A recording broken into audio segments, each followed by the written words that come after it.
चलती चक्की देख कर दिया कबीरा रोए, दो पाटन के बीच में साबुत बचा न कोई। पानी केरा बुध बदा आसमान उसकी जात, एक दिन छिप जाएगा जो तारा प्रभात। अमर करूँ सतलोक पाठ पठाऊं, ताते बंदी छोड़ कहाऊं।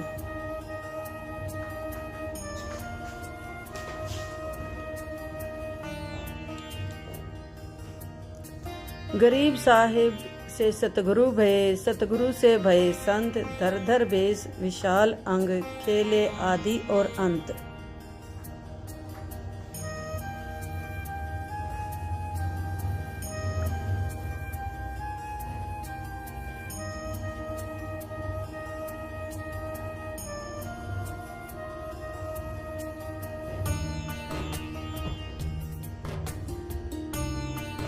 सांस सांस सुमिरन करो, सांस व्यर्थ ना जाए। न जाने कब सांस सांस में अंतिम क्षण आ जाए। सत साहिब संत रामपाल जी महाराज की जय। कबीरदास महाराज। जा दिन की मोहे डरनी लगे, जा दिन की मोहे लजा रे अकना ही रे संतो, यो सौदा फिर ना, यो सौदा फिर नाही रे संतो, यो सौदा फिर नाही रे संतो।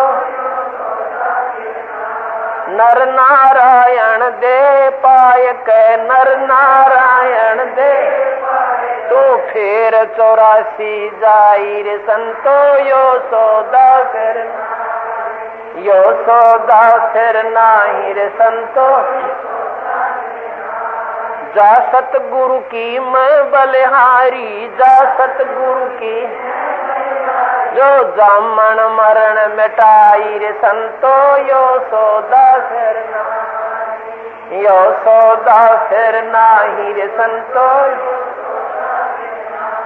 कुल परिवार तेरा सकल कबीला, कुल परिवार तेरा मसलत एक ठहराई रे संतो, यो सौदा फिर, यो सौदा फिर नाही रे संतो।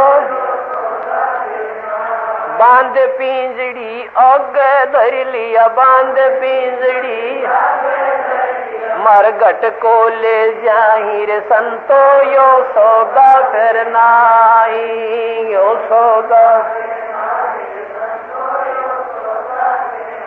अग्नि लगा दिया जग लंबा, अग्नि लगा दिया हो के दिया उस ठाई रे संतो, यो सौदा फिर, यो सौदा फिर नाही रे संतो।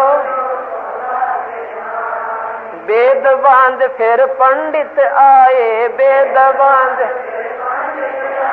पीछे गरुड़ पढ़ाई रे संतो, यो सौदा फिर, यो सौदा फिर नाही रे संतो। नर से ती तू पशुआ की जय, नर से ती तू गद्दा बैल बनाई रे संतो, यो सौदा फिर नाही, यो सौदा।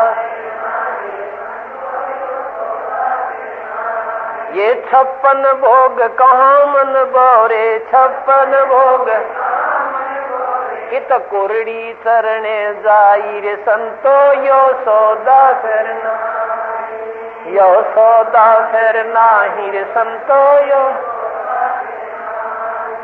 प्रेत शला पे जाय विराजे, प्रेत शला पे पितरों पेंड बराई रे संतो, यो सौदा फिर नाही, यो सौदा। बोहर श्राद्ध खान को आए, बोहर श्राद्ध काग भये कलमाई रे संतो, यो सौदा फिर नाही, यो सौदा। जय सतगुरु की संगत करते, जय सतगुरु की ये सकल कर्म कट जाई रे संतो, यो सौदा फिर यो सौदा फिर नाही रे। और एक मूर्ति अपने सतगुरु की लगा दी। अब वो तो भगवान भी वही थे और गुरु भी वही थे। अब ये आजकल के नकली गुरु अपने आप को भगवान कहलाते हैं कि गुरु भगवान होता है। भगवान गुरु जो है इष्ट हमारा जो मालिक होता है, और गुरु उससे मिलाने वाला एक मीडिया होता है। ये तीन सतिथि न्यारी होती है, लेकिन हमने गुरुजीव को ईश्वर के तुल्य मानकर चलना पड़ेगा, लेकिन फिर भी इष्ट अलग ही होता है। अब उन जहाज के अन्य सेठों ने देखा कि दामोदर जी तो बहुत बड़े श्रद्धालु थे और इतनी देवताओं की मूर्ति थी, ये कहाँ गई? उसका मंदिर देखा, उस जहाज में बना रखा था, खाली एक मूर्ति टंगरी कबीर जुलाए की। तो उन्होंने पूछा, सेठ जी वो देवी देवताओं की मूर्ति कहाँ रख दिया आपने, ये क्या कर दिया आपने, कहाँ गई वो? सेठ जी ने कहा कि मैंने भाई नाम ले लिया। और नाम लेने के बाद कहते हैं गुरुजी की पूजा करनी होती है। भगवान ये देवता भी राजी नहीं होते जब गुरु की पूजा करके इनकी पूजा कराता है, इसलिए गुरुदेव के आदेश से मैंने जल प्रवाह कर। और ये गुरुजी कौन है तेरा? भैया मेरा भगवान है। सेठ जी ने कहा के नाम है इनका? कि कबीर जुलाहा, कबीर नाम है इनका। अब वो काशी के सेठ कहने लगे वो धानक, वो जुलाहा के वो धानक। अब सेठ जी कहने लगे भाई कुछ भी कहो तुम, मेरा तो यू भगवान हो गया और मेरे हृदय ने मान लिया, अब तुम कुछ भी कहो मेरे लिए परमात्मा है। तो उसका नाम कबीर धर दिया। सेठों ने व्यंगात्मक उनको कबीर कहने लगे दामोदर को, कि वो आ गया कबीर। और परमात्मा की महिमा, क्योंकि 1-2 महीना सेठ वहां रुका था और सतगुरु की लीला सुनी थी, लोगों को लाभ हुए, उन्होंने सुनाए थे। उनकी सुनी हुई कथाओं को जहाज में अपने अन्य सेठ साथियों को दामोदर 2 महीने तक सुनाता गया जहाज से पार करने में। तो वो दूसरे कहने लगे भी पागल हो गया, न्यू कहने लगे यो आ गया कबीर, वो आ गया कबीर, आजा कबीर सेठ आजा भाई। अब परमात्मा तो वो सोचा करता बढ़िया है, नकम्या के मुंह तो भगवान का नाम तो निकल रहा है, इनका भी उद्धार हो जाएगा किसी ना किसी तरह, कुछ भी कहो ये। तो वापस आ रहे थे 6 महीने के बाद, 1 वर्ष के बाद वापस जहाज आ रहा था और एक समुद्री तूफान उठा। इतना भयंकर तूफान होता है, 50-40 फुट ऊंचा, हवा में पानी उठकर आंधी की तरह ऐसे फुल स्पीड पर 200 किलोमीटर प्रति घंटा स्पीड से प्रस्थान कर देता है, और वो दूर से नजर आ जाता है। और ले भाई, तो वो ऐसी स्थिति आ गई, चांद का चांदना था और आभास हो गया कि समुद्री तूफान बहुत जोर का उठ लिया। उस दिन परमात्मा कबीर साहब सत्संग कर रहे थे, कुछ सर्दियों के दिन था, सर्दियों की रात्रि थी, आसपास भक्तजन बैठे थे, पर वो अपना सत्संग कर रहे थे, रैसे सत्संग करके रैसे किया। आसपास बैठे भक्तों के पानी के घने छींटे लगे, जैसे नो पूरा जो है ना एक हाथ में लेकर चलू भरकर ऐसे मार दिया करे नो। तो उन्होंने देखा और फिर न्यू करके फिर न्यू कर दिया सतगुरु ने। उन बालों के दाढ़ी के पानी के जो छींटे लगे तो एक दूसरे कहने लगे भाई, पूछा गुरुदेव से क्या हो गया गुरुदेव? कहने लगे भाई ये भी कोई बात है बताऊंगा। कि एक जो दामोदर सेठ है नाम लेके गया था, उसका जहाज डूबा था भाई, वो जहाज बचाया मैंने जाके। और नीताज उस बेचारे का अंत समय था, शरण में ना होता ना आज वो कति खत्म हो जाना था। अब वो नादान बैठे थे ना, वो इन्हों सोचे गुरु जी घनी भीड़ हो रही थी और बात सत्संग कर रहे थे, शब्द गावे थे, पसीने आगे होंगे, मन में खोट घना हो जाए हमारा रहता है काफी समय तक कि गुरुजी भी एक आधी बार तो ना कभी झूठ बोल दे, हमारे सामने बैठे हैं अन्यों का जहाज बचा का आए। उधर से क्या हुआ कि वो समुद्री तूफान बहुत भयंकर उठकर आया, तो सब ने अपनी मंगल कामना के लिए अपने इष्ट देवों को याचनाएं की, लेकिन वो तूफान रुकने का नाम नहीं ले रहा। और जहाज भी ऐसे ऐसे लगा होने, और दामोदर सेठ बैठे आराम से। अब वो दूसरे सेठ जाकर कहने लगे, दामोदर आज तो भाई कति सारा जोड़ा जाड़ा धन, और उनका परिवार भी कईयों का साथ था सेठों का, और क्या भाई आज तो मर गए, आप ऐसे शांत क्यों बैठे हो, आप भी याचना करो अपने भगवान से। तो वो कहने लगा, भाई मेरा भगवान तो गरीब सा जुलाहा है, मेरा भगवान तो एक मामूली सा व्यक्ति है। आपके भगवान श्री कृष्ण जी ने पाठ उठाया था, आपके भगवान जी ने हनुमान जी ने पहाड़ द्रोणागिरी उठाई थी, इसे मोटे मोटे गदा ले रहे। आपके भगवानों के साथ मेरा भी तीर्ण हो जाएगा, मेरी भी रक्षा हो जाएगी। अब सेठ समझदार सेठ भी होते, समझदार व्यक्ति थे, कहने लगे, दामोदर ये उस समय भाई न्यों खोण का नहीं है, हमारे से गलती होगी, हमने बहुत अभद्र व्यवहार किया आपके साथ, पर आज आप अपने भगवान से भी अर्ज कर लो, यह बात बिगड़ की कती। और यूं कहते हैं, पता ना किसकी सुन ले भगवान। परमात्मा बोला, भाई थारे तो बड़ा कोई भगत दिखता ना मुझे, और वही मेरी के सुनेगा, मेरा कबीर तो भगवान भी कोई नहीं, बता कैसे अर्ज करूं, थारे सारे मेरी भी बचाव हो जाएगा। तो उन्होंने कहा, भाई मजाक ना करे। अब वो स्वाभाविक बैठा था कि ये अपने भगवानों को अच्छा मान रहे हैं, फिर मेरे तो एक गुरुजी की पूजा करता हूँ, इनके बचाव नहीं होगा तो मेरे तो क्या होगा। तब वो खड़ा होकर कहने लगा, भाई तुम बैठ जाओ। तब दामोदर जी ने कहा, है परमात्मा मैंने आपकी घनी महिमा गा दी इनका गए, और ठीक है मुझ पापी में इतनी योग्यता नहीं होगी, मैं इस योग्य नहीं होऊंगा कि आप मेरी रक्षा कर सको, क्योंकि तूफान बहुत ही उग्र रूप धारण कर चुका था। ये परमेश्वर मुझ पापी के कारण आपकी बेइज्जती होगी आज, और यहाँ से बचा लो मेरे दाता, और फिर चाहे कुत्ते वाली मौत मार दियो, आपके दास को कति चिंता नहीं, मेरा ऐसा ही संस्कार होगा। इतना कहकर बेहोश हो गए। कहते सच्चे मन के मीता, हर तो सच्चे मन के मीता, और कद बिलनी काशी पढ़ाई कद पढ़ाई गीता, झूठे बेर राम ने खाए नेक शर्म ने कीता। तो जब हम जिस भी इष्ट की साधना करते हैं, उसकी इतनी प्यार और इतनी श्रद्धा से उसके अंदर समर्पित हैं, फिर ऐसे समय में वो परमात्मा यूं बचाव करता है, सहयोगी होता है।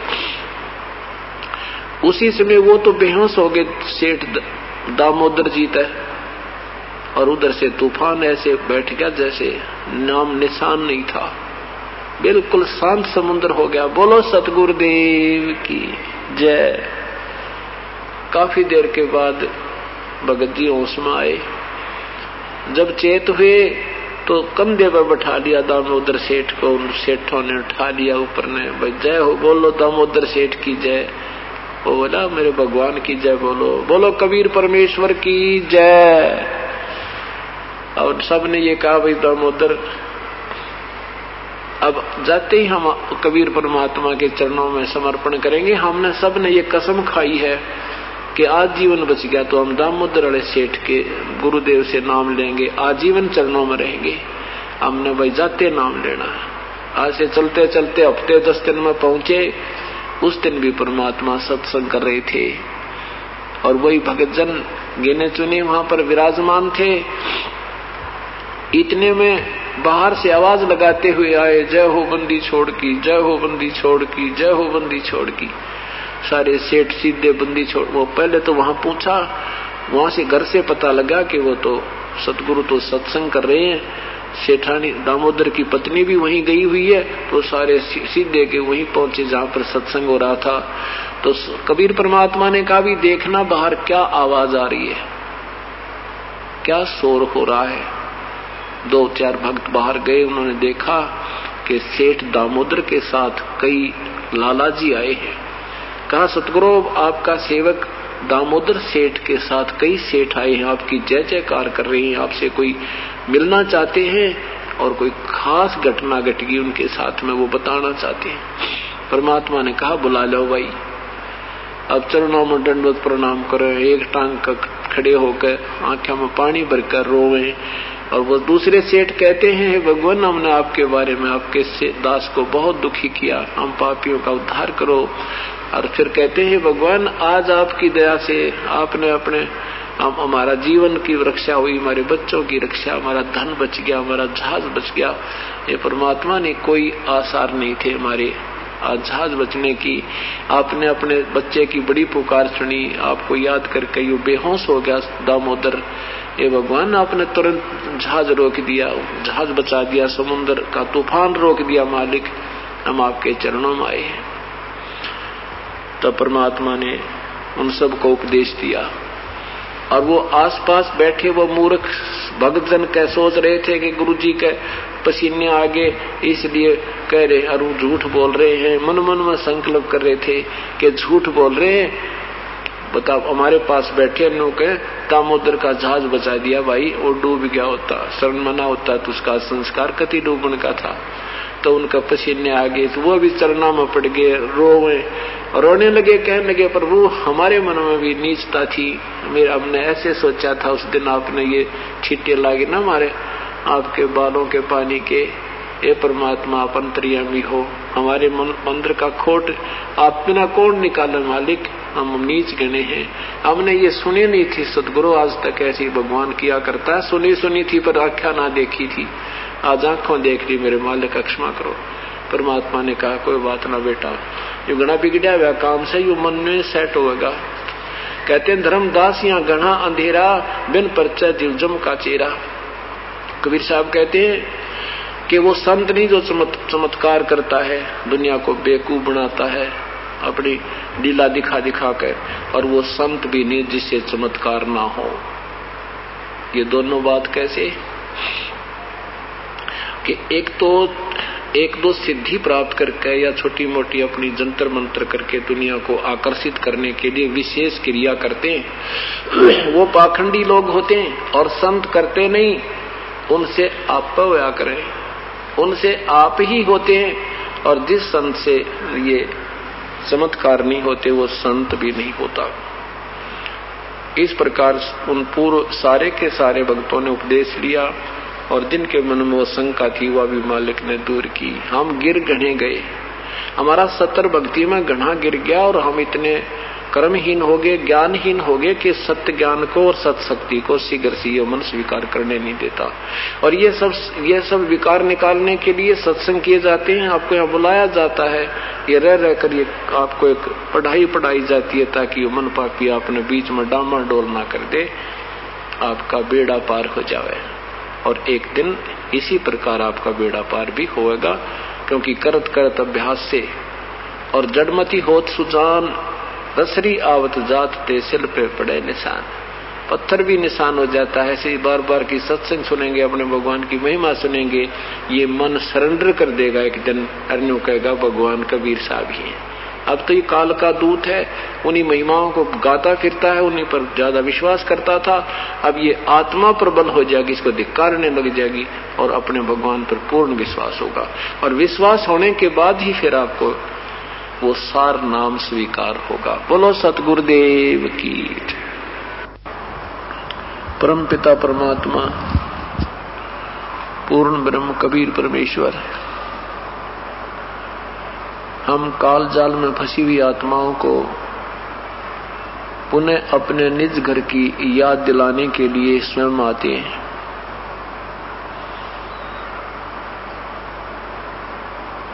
यहाँ के भगवान ब्रह्म द्वारा, ज्योति निरंजन द्वारा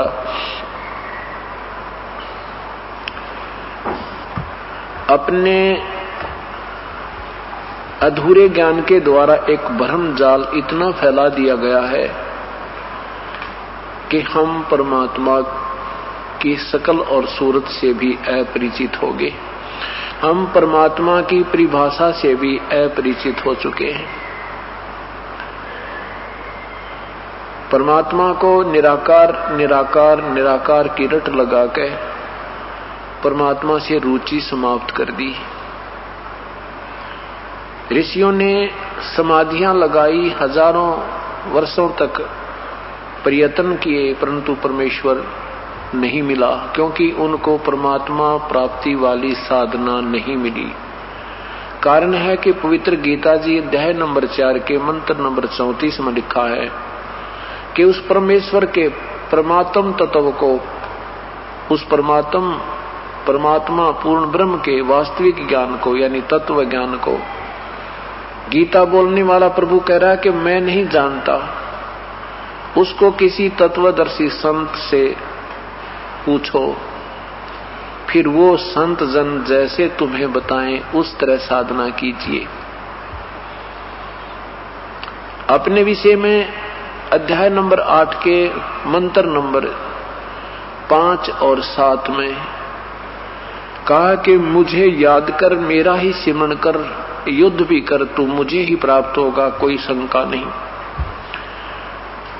8वें अध्याय के पवित्र गीता जी अध्याय नंबर 8 श्लोक नंबर 6 में कहा है कि ये विधान है प्रभु का कि अंत समय में जो जिसका सिमरण करता हुआ प्राण त्याग कर जाता है उसी को प्राप्त होता है।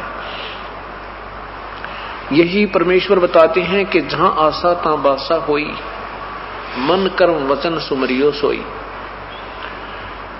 अपनी महिमा, अपनी पूजा की विधि 8वें अध्याय के 13वें श्लोक में लिखा है कि ओम इति एक अक्षरम,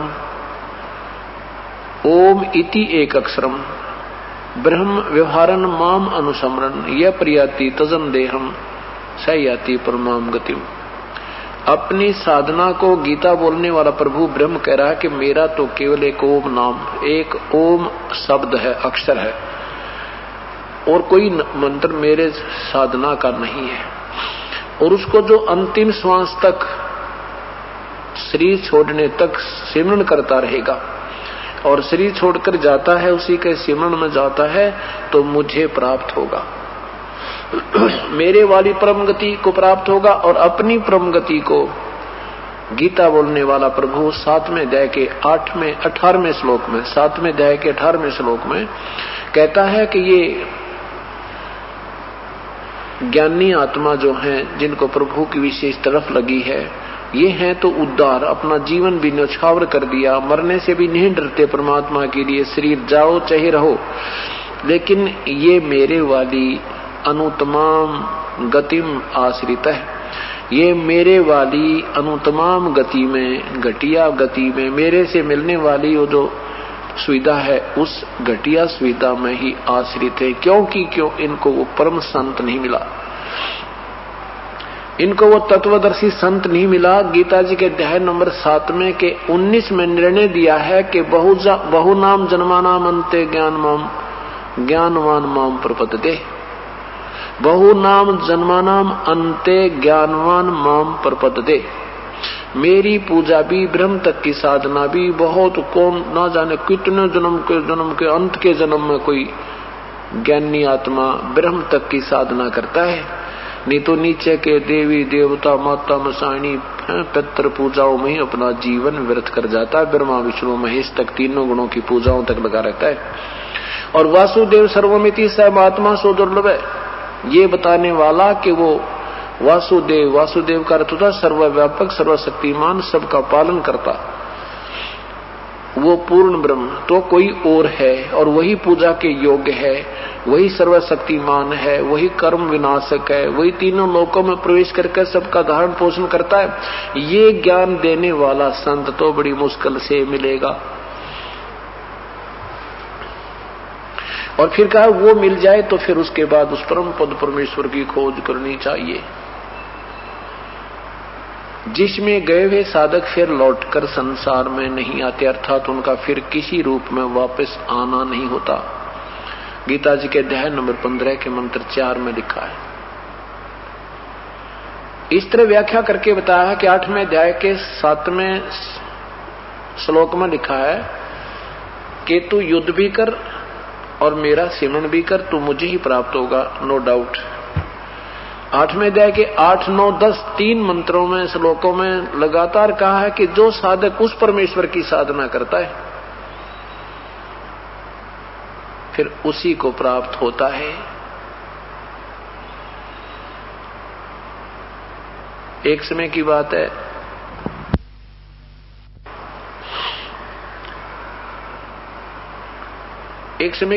कि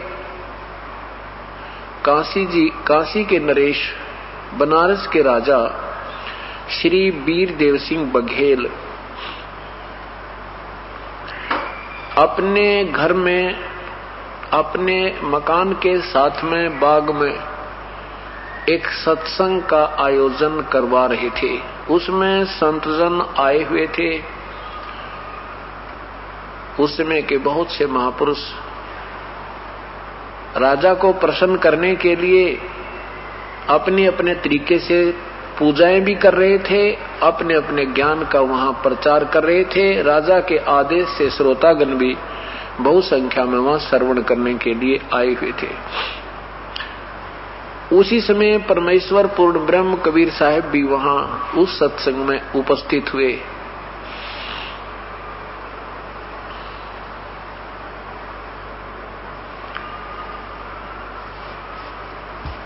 जब परमात्मा को वहां बैठा देखा, एक भक्त संत रूप में, सब जो प्रवचन करता संतजन थे, उन्होंने कहा कि महात्मा जी, भक्तजन आप भी कुछ सत्संग सुनाइए। परमेश्वर ने कहा कि आपके सामने मैं क्या सुनाऊं, आपने सभी कुछ तो कह सुना दिया, अब सूरज के सामने दीपक में क्या दिखाऊं। परमात्मा अपने आप को एक भोला भाला सिद्ध कर रहे हैं। फिर भी एकाद भक्तजन कहता, नहीं महाराज जी, आप भी सुनाओ, आप भी कुछ अपने वचन सुनाओ। आपका भी हमने सुना है कि आप बड़े अच्छे वचन सुनाते हो, काशी में आपका भी बड़ा बोल बाला है। मेरे वचन सुनने हैं तो बहुत धैर्य चाहिए तुमने, कहीं बीच में ही ना कूद पड़ो तुम। संत भक्तजन मजाक, सोचा कि संतजन मजाक कर रहे हैं, कहने लगे नहीं जी आप सुनाओ। क्यों नहीं सुनेंगे, परमात्मा की चर्चा तो सुनने के लिए ही होती है, सुनाने के लिए ही होती है। कैसा भी सुनाओ जैसा आपको ज्ञान है। तो क्या बताते हैं परमात्मा के, सुनो कि अभी सत्संग में भगत संतजन सुना रहे थे कि ब्रह्मा विष्णु महेश सर्वशक्तिमान हैं। श्री विष्णु जी अजर अमर हैं, इनके कोई माता पिता नहीं है, ये सर्वेश्वर हैं, महेश्वर हैं, ये सारी सृष्टि के रचनहार हैं।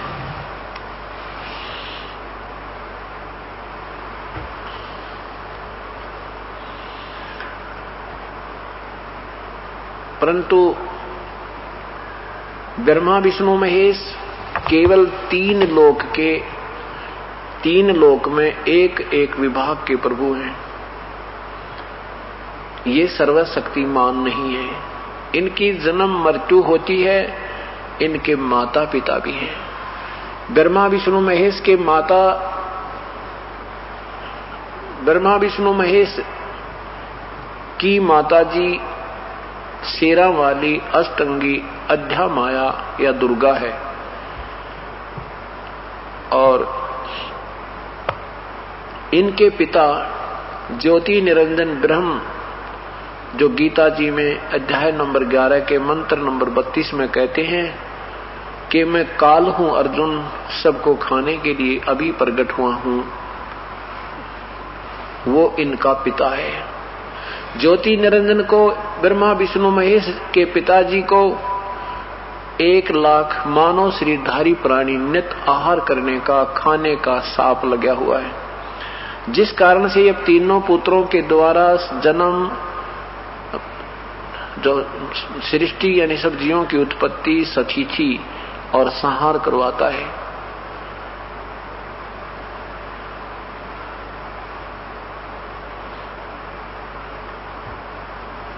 वो पूर्ण परमात्मा कोई और है जो हम सब कुल का मालिक है।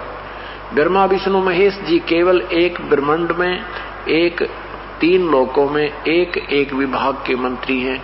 रजगुण विभाग के श्री ब्रह्मा जी, सतगुण विभाग के श्री विष्णु जी और तम गुण विभाग के श्री शिव जी। ब्रह्मा जी से उत्पत्ति रजोगुण प्रभावित होकर प्राणियों के द्वारा बाई फोर्स जबरदस्ती संतान उत्पत्ति करवाई जाती है।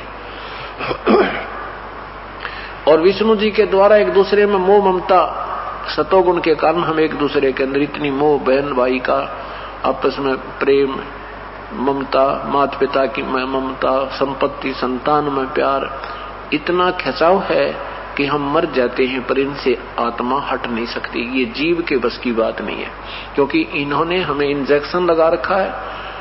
ब्रह्मा जी ने रजोगुण का, विष्णु जी ने सतोगुण का और शिव जी ने तमोगुण का। और तमोगुण के कारण हम एक छोटी सी बात पर भाई से मन मुटाव, थोड़ी सी बात पर बहन भाई का झगड़ा, बाप बेटे का रोला, पति पत्नी की लड़ाई, ये तमोगुण से होती है। लेकिन फिर भी हृदय नहीं हट सकता, फिर भी इनसे आत्मा दूर नहीं हो सकती, चाहे रोज लड़ाई हो ले। एक समय एक सत्संग हो रहा था, वहां 4-5 साधु वेशधारी आपस में बात कर रहे थे।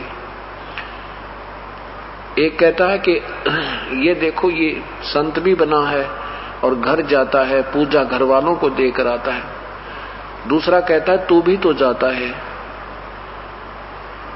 तीसरा कहता है भी एक बात तो हो जाए, दिल तो सबका ही करता है घर जाने को। यदि हमारे को घर वाले पिटाई कर दें फिर तो हट सकें वहां से, नहीं तो आत्मा बार बार खिंच ही जाती है, बेशक बात बनाओ।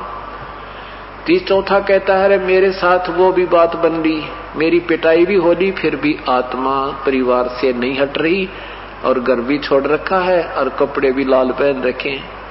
मेरी पिटाई भी हो रही, मैं फिर भी घर जाने को महीने में, 2 महीने में, 6 महीने में, ऐसा जबरदस्त खिंचाव बनता है। ये बस की बात नहीं। परमात्मा कहते हैं कि जो साधनाएं तुम करते हो ये साधनाएं ठीक नहीं, क्योंकि ये ब्रह्मा विष्णु महेश तक की सीमित साधनाएं हैं। और जो तुम साधना करते हो, घर त्याग जाते हो, गुफाओं में बैठ जाते हो, इससे तुम्हें कोई लाभ नहीं होता।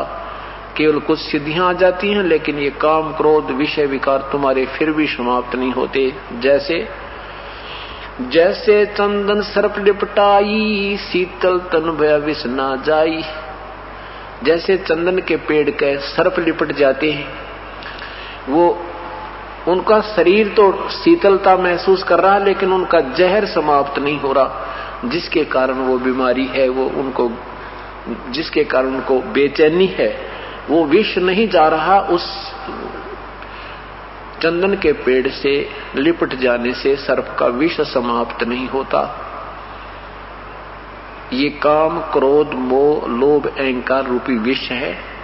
इसके कारण हमें बेचैनियां हैं। और जो साधनाएं जिन प्रभुओं तक की तुम कर रहे हो, इनसे तुम्हें कुछ ऐसा महसूस हो रहा है कि हमें कुछ राहत मिली है, लेकिन वो वासना समाप्त नहीं। एक समय की बात है, एक किसान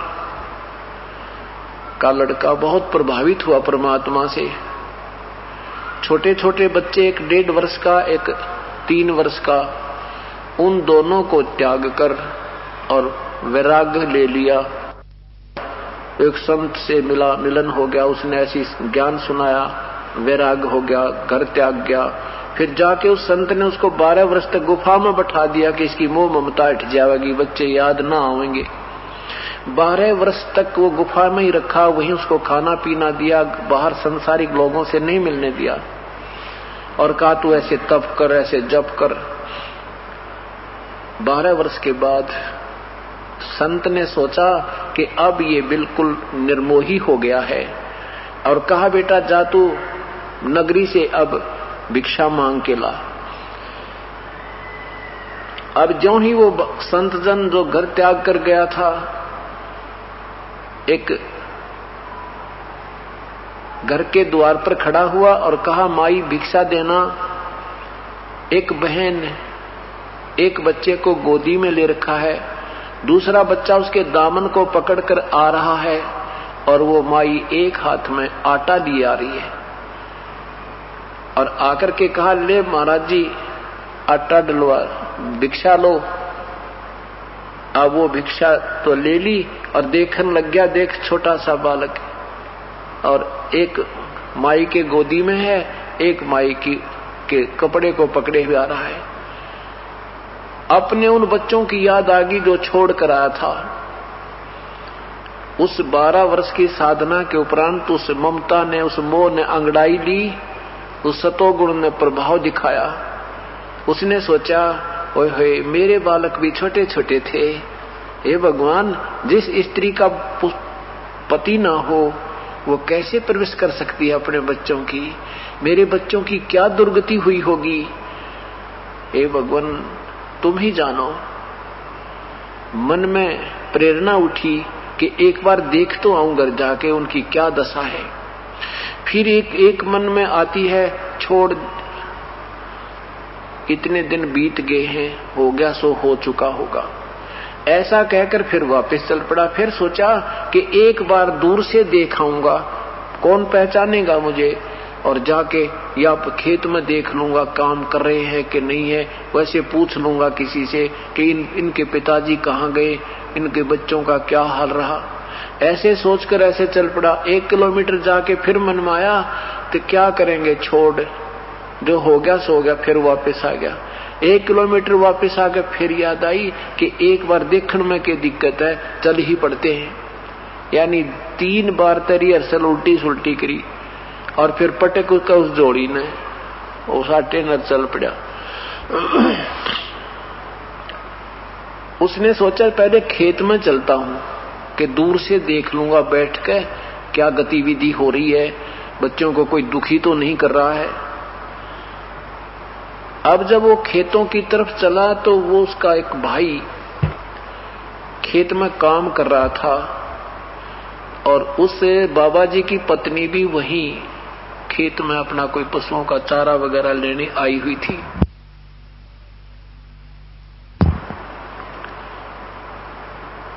तो उसने उस बाबा जी की पत्नी से उसके भाई ने कहा कि देखो वो मेरा भाई आ रहा लग रहा, बाबा जी बन गया था।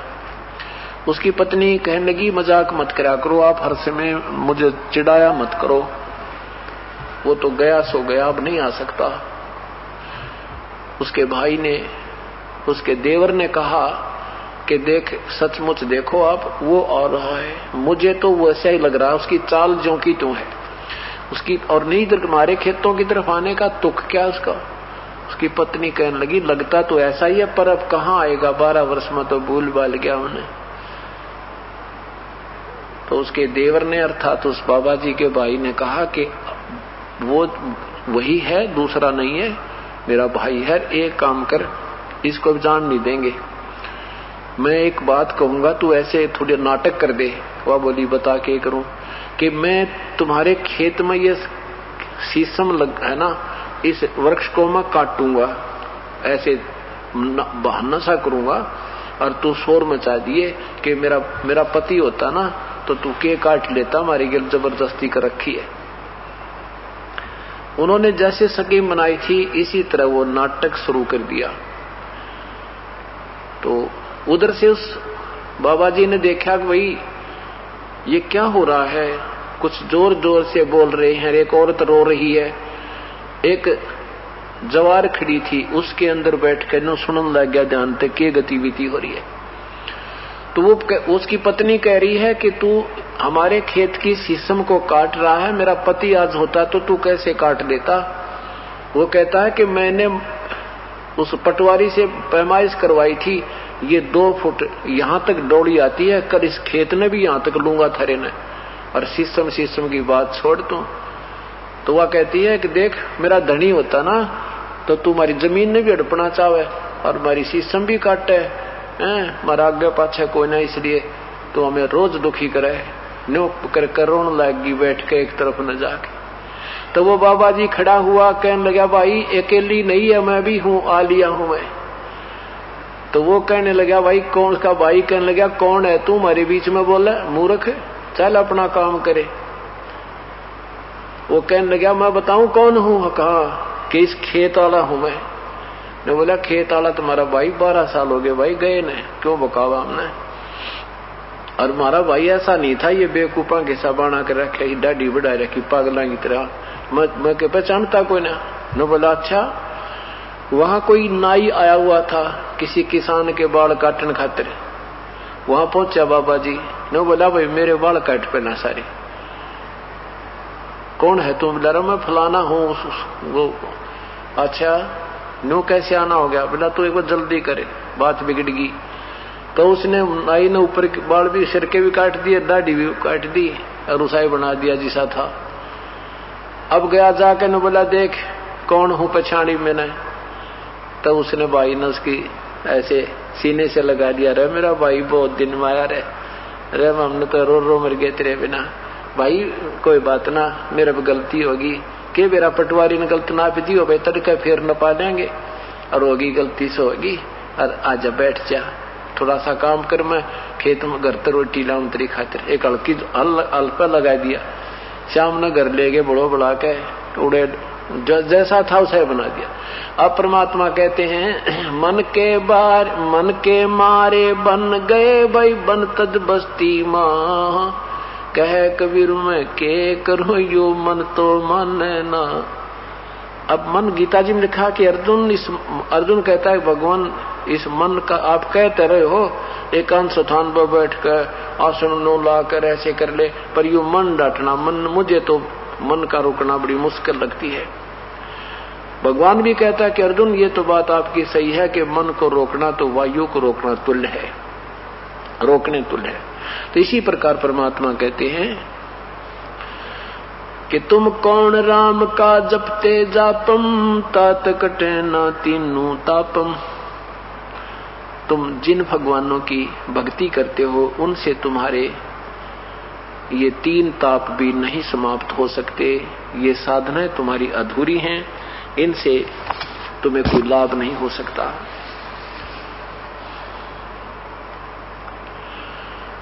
अब इस प्रकार परमात्मा उनको समझाने की चेष्टा कर रहे हैं जो वहां वर्तमान संतजन बैठे हैं और साथ में श्रोतागण सत्संग सुन रहे हैं।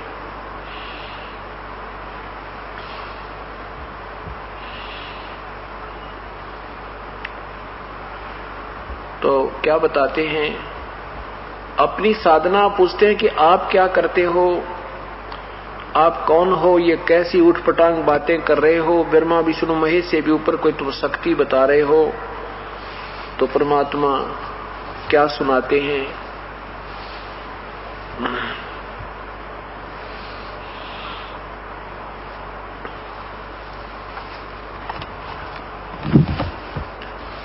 दृष्टि पड़े सो धोखा रे, खंड पिंड ब्रह्मांड चलेंगे फिर ना रेसी लोकारे।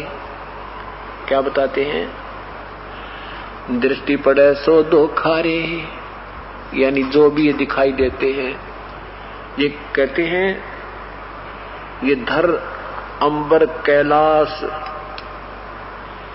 दृष्टि पड़े सो फना है, धर अंबर कैलाश, और कृत्रिमबाजी झूठ है। तुम सुरत समो श्वास, तुम वास्तविक साधना कीजिए और जो साधना तुम कर रहे हो ये बिल्कुल व्यर्थ है, एक अन्य की नहीं है।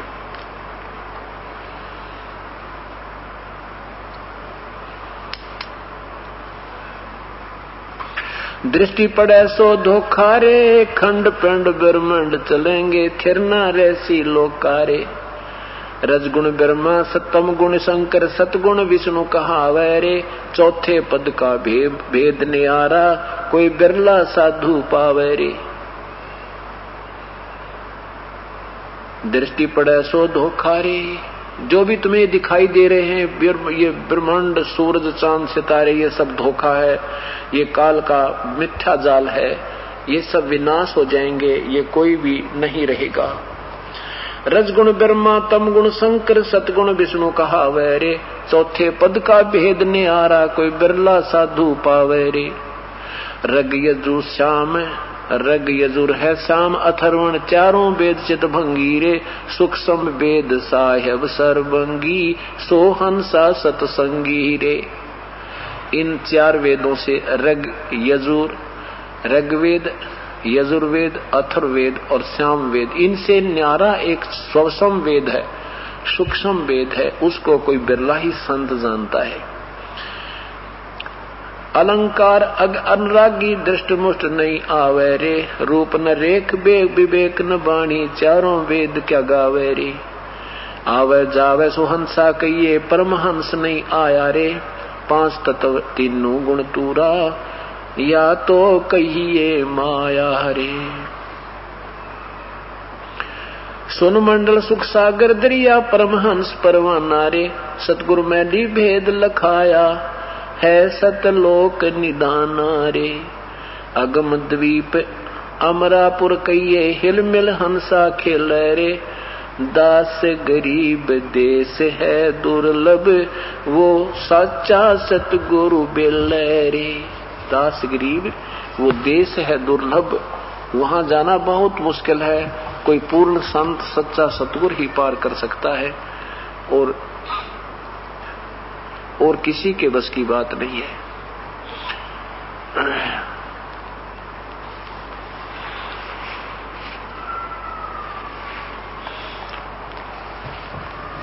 आगे क्या बताते हैं?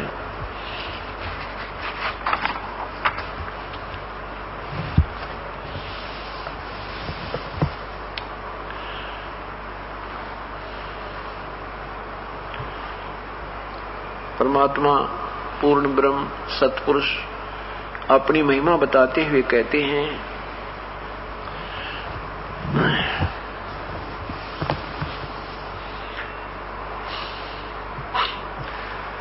ये गुण ख्याल कौन मन बोरे, कहाँ आवे कहाँ जावे रे। ज्ञानी गुणी मुनि सब भूले, चारों वेद पढ़ावे रे। अक्सर मैनी अक्सर बोले, सूक्ष्म वेद को गावे रे। मुसलमान धरणी बिच धरिए, हिंदू अगन जरावे रे। दोहू दीन की एक माटी, एक दूसर कौन कहावे रे। सालग सिला जगत सब पूजे, 68 तीर्थ नावे रे। गरुड़ पुराण प्राणी सब सुनही, वो बहुविध पिंड भरावे रे। अंत कोट 84 भटके, जन्म जन्म डहकावे रे। राजा प्रजा पशु पखेरु, शुक्र समान बनावे रे। पंच अग्नि झरने जल बैठे, धूम्र पान झुलावे रे। भंवर गुफा का घाट विखम है, बंक नाल नहीं पावे रे। गगन मंडल में बाटी सर्वे, चोखा फूल चवावे रे। परानंदनी काम धेन है, छिन छिन माही दुहावे रे। जाके गर्भ नहीं रहता वा बन जाना डावे रे। खीर खुरदनी भोजन हंसा, अमृत प्याला प्यावे रे। शंखों गुरु गर्द में मिल गए, चेल्या न कौन छुटावे रे। क्या कह रहे हैं कि शंखों गुरु गर्द में मिल गए। ये नादान संत थारे जैसे जो तुम बैठे हो संत, वहां जो सैकड़ों वक्ता आ रहे थे, हजारों श्रोता बैठे थे।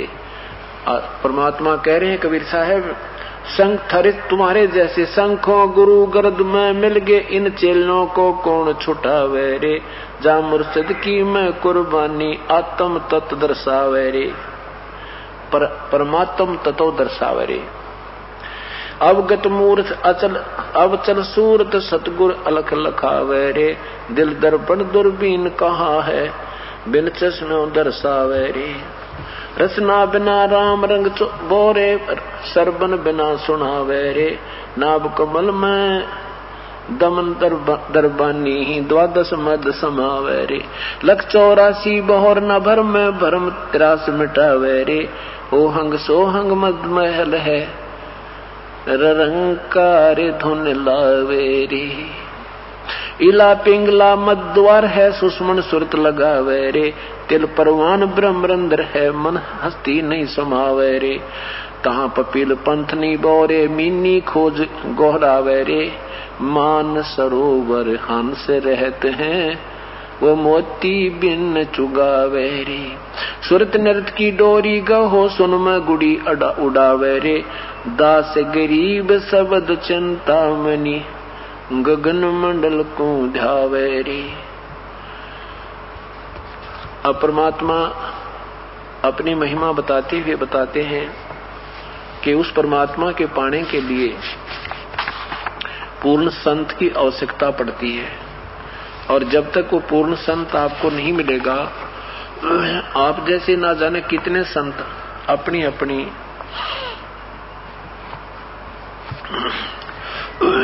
कहकर अपनी अपनी कहानी सुनाकर चले गए, उनको प्रभु की प्राप्ति नहीं हुई। क्या बताते हैं?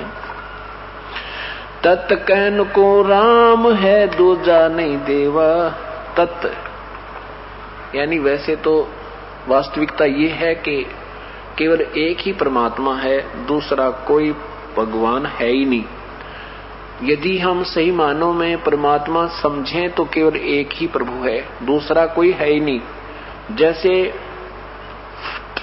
गीता जी के अध्याय नंबर 15 के 16 और 17 श्लोक में लिखा है कि दो भगवान कहलाते हैं, एक क्षर पुरुष एक अक्षर पुरुष। और ये क्षर पुरुष तो ब्रह्म है, अक्षर पुरुष पर ब्रह्म है, और इन दोनों ही भगवानों के और इनके अंतर्गत प्राणियों की जन्म मृत्यु सदा बनी रहती है। ये वास्तव में विनाशी नहीं है। अध्याय नंबर 15 के श्लोक 17 में कहा है कि इन दोनों से कोई और ही परमात्मा है। उत्तम पुरुष है तू अन्य परमात्मा इति उदाहरते, जिसे भगवान कहते हैं, जो वास्तव में परमात्मा कहने योग्य है उसको भगवान कहते हैं। और वही भगवान की संज्ञा में है, बाकी कोई भगवान है जो वही तीनों लोकों में प्रवेश करके सबका धारण पोषण करता है, वो वास्तव में अविनाशी परमात्मा है। तो यहाँ उसी का जिक्र कर रहे हैं आदरणीय गरीबदास साहेब, अपने परमेश्वर के विषय में बताते हैं। तत् कहन को राम है दूजा नहीं देवा, ब्रह्मा विष्णु महेश से जाकी करते हैं सेवा। उसकी पूजा करते हैं ब्रह्मा विष्णु महेश से। जप तप तीर्थ थोथरे, जप तप जप यानी ये जो तुम नाम जपते हो, सेंसर नामा, ओम नमः शिवाय, ओम भगवते वासुदेव नहीं, और ये तप करते हो, तीर्थों पर जाते, ये सब थोथरे काम हैं, ये वास्तविक भक्ति विधि नहीं है। जब तब तीर्थ थोथरे जाकी क्या आशा, और कोटि यज्ञ पुण्य दान से यम कटे नहीं फांसा। करोड़ों यज्ञ कर लो, कितना दान कर लो, जब तक सार नाम और सत्य नाम ये तीन मंत्र का जाप विधिवत पूर्ण संत से नहीं मिलेगा, तब तक इस काल की फांसी कटे नहीं। क्या बताते हैं आगे देखना कि जैसे आपने दान किया, यज्ञ की, ये अन्य जाप किए, ओम नाम का जाप किया, इससे आपको स्वर्ग मिल गया, महास्वर्ग मिल गया, स्वर्ग में राजा बन गए, इंद्र बन गए, पृथ्वीपति बन गए और फिर गधे बन गए। यहाँ लेन वहाँ, यहाँ देन वहाँ लेन है, ये मिटे नहीं झगड़ा। यहाँ कमाई की और वहाँ स्वर्ग में ठाठ कर लिए और फिर अपनी पूंजी समाप्त करके फिर 84 लाख योनियों में आगे। कहते हैं ये ऐसे झंझट मिटे नहीं। जब तब तीर्थ थोथरे जाकी क्या आशा, कोटि यज्ञ पुण्य दान से जम कटे नहीं फांसा। काल की फांसी नहीं कट सकती, ये जन्म मरण का दंड इन केवल इस विधि से नहीं कट सकता, जब तक तत्व भेद और पूर्ण सतनाम और सार नाम नहीं मिलेगा। यहाँ देन वहाँ लेन है, ये मिटे नहीं झगड़ा, वो बिना पंथ की बाट है पावे को दगरा। कि जैसे तुम यहाँ कहते हो ना भाई मूल कमल में जावे, मूल से नाभि में आवे, स्वाद चक्कर में, फिर नाभि कमल में, हृदय कमल में, कंठ कमल में, फिर त्रिकुटी कमल में। कहते हैं त्रिकुटी कमल के बाद एक तो सहस्रार कमल को और एक वो ब्रह्मरंध्र को जाती है। कहते हैं उस ब्रह्मरंध्र के बाद भी एक ऐसा रास्ता आ जाता है कि कोई रास्ता नहीं है, वहां केवल वो परमात्मा ही, पूर्ण परमात्मा ही साथ लेकर जाता है। तो वो बिना पंथ की बाट है, बिना रास्ते का सफर है। तो वहां कौन ले जाएगा? जो वहां का भेदी होगा वही आपको ले जा सकता है। बिन इच्छा जो देत है सो दान कहावे, फल बाचे नहीं तास, फल चावे नहीं तास का अमरापुर जावे। जो भी दान करते हैं कहते बिन इच्छा, जो भी दान धर्म करे पूर्ण संत से उपदेश प्राप्त करने के उपरांत वो दान धर्म आपको लाभ देगा। लेकिन कैसे करे कि उसकी कोई प्रतिफल नहीं चाहे। प्रतिफल चाहकर करोगे तो उसका फल यही मिल जाएगा। जैसे आपने कहा कि भगवान मुझे ऐसा हो जाए, मुझे ऐसा लाभ हो जाए तो मैं आपका एक पाठ करवा दूं। आपने वो पाठ संकल्प कर दिया, आपने धर्म कर दिया, यज्ञ कर दी, उसका आपको फल मिल गया, आगे उसका कुछ नहीं मिलता। वो आपको लाभ तो यही हो गया, यहाँ बराबर हो गया। उसके लिए क्या बताया है कि अपना एक मनुष्य जीवन समझकर ये करते हो, गुरुदेव के बताए हुए सब क्रियाओं को करते रहो, फिर आपको दोनों फल मिलेंगे। उस पुण्य का वो वास्तविक लाभ भी मिलेगा और साथ में थोड़ा मंदा कर भाई, कुंज बहुत है। बिना इच्छा यानी उसकी कुछ वापसी प्रतिफल ना चाहते हुए एक अपना कर्तव्य समझकर दान करते चलो, उसके दोनों लाभ मिलेंगे। वो दान वाला लाभ भी मिलेगा और साथ में परमात्मा पाने वाले, परमात्मा के प्राप्ति के लिए जिस धन की आवश्यकता है उसमें भी उसको कन्वर्ट कर दिया जाएगा। वो सिमरन में भी आपका काउंट होगा। तो यहाँ बताते हैं बिन इच्छा जो देत है सो दान कहावे, फल चावे नहीं तास का फिर अमरापुर जावे। अमरापुर सतलोक में सकल दीप नौखंड के छतरी जिन जीते, सो तो पद में ना मिले विद्या गुण चीते।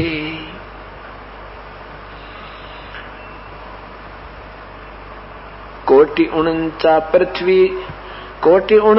पृथ्वी जिन दीनी दोना, परशुराम अवतार को कीनी कुर्बाना। कंचन मेर सुमेर रे आए सब माही, काम देन कल वृक्ष रे सो दान कराही। सुर नर मुनि जन सेवै ही सन का दिक ध्यावे, शेष शेष मुस्क रटत हैं जा कपार न पावे। ब्रह्मा विष्णु महेश रे उसके देवा दरबारी, और शंख कल्प युग हो गए जागी खुली ना तारी। परलय शंख असंख रे पल माही बिहानी, गरीब दास निज नाम की ही महिमा हम जानी। सत साई भक्तजनों, ऐसे ही संत रामपाल जी महाराज के सत्संग, प्रवचन और विचार विशेष संदेश सुनने के लिए हमारे चैनल से जुड़े रहे। सत साई।